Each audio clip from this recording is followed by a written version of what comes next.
시일야 방성대곡. 1905년 11월 20일 을사조약 체결 소식을 들은 장지연이 울분에 차쓴 논설. 근대 최대의 필화 사건을 불러일으킨 시일야 방성대곡은 어떻게 만들어졌는가?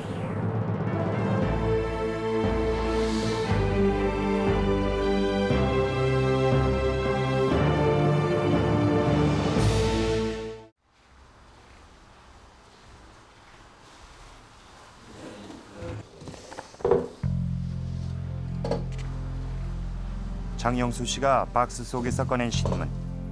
그것은 유리로 앞뒷면이 표구가 돼 있었다.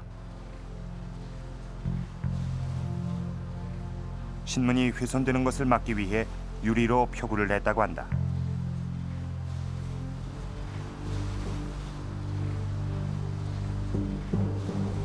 시일야 방성대곡이 실린 신문은 1905년 11월 20일자 황성신문. 이 신문은 당시 장지연의 집으로 직접 배달됐던 것이다. 일본이 강제로 체결한 을사조약을 신랄한 어조로 비판한 시일야 방성대곡. 신문 배달 사실이 알려지자마자 일본 경찰은 곧바로 대대적인 신문 회수 작업에 나섰다. 그 와중에서 이 신문은 어렵게 보관될 수 있었다. 당시 국내에 파견돼 있던 일본 경찰들이 본국의 국내 사정을 보고한 일본 공사관 기록. 이곳에 보면 시일야 방성대곡이 실린 신문이 배달된 11월 20일의 상황이 잘 나타난다.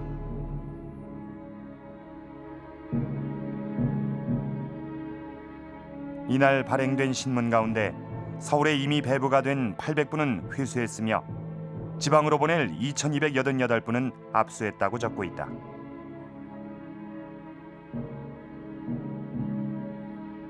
당시에 발행된 소위 벽돌신문. 당시는 일본에 의해 엄격한 신문 검열이 실시되고 있었다.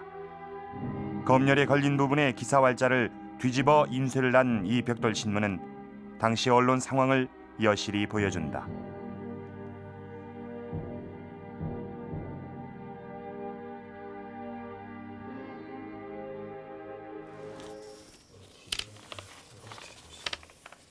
이런 현실 속에서 일본을 전면적으로 비판한 시일야 방성대곡은 어떻게 신문에 실릴 수 있었을까? 1904년 2월에 러일 전쟁이 터진 이후에는 일본 헌병사령부에 미리 신문을 가지고 가서 조판된 것을 가지고 가서 허가를 받은 뒤에 그 문제가 있는 기사는 다 빼내고서 하게 된 이런 기사는 도저히 들어갈 수 없죠. 그러니까 일본의 검열을 무시하고 아주 그냥 이렇게 강력한 편집을 해가지고는 그대로 다 뿌린 겁니다. 이것도 처음에 편집 방법도 독특했다.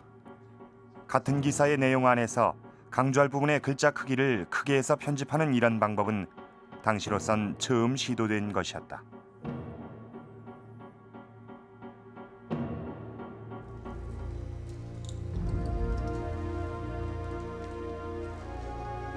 장지연은 자신이 쓴 시일야 방성대곡을 몰래 가지고 가서 밤새워 조판을 하고 인쇄를 했을 것이다.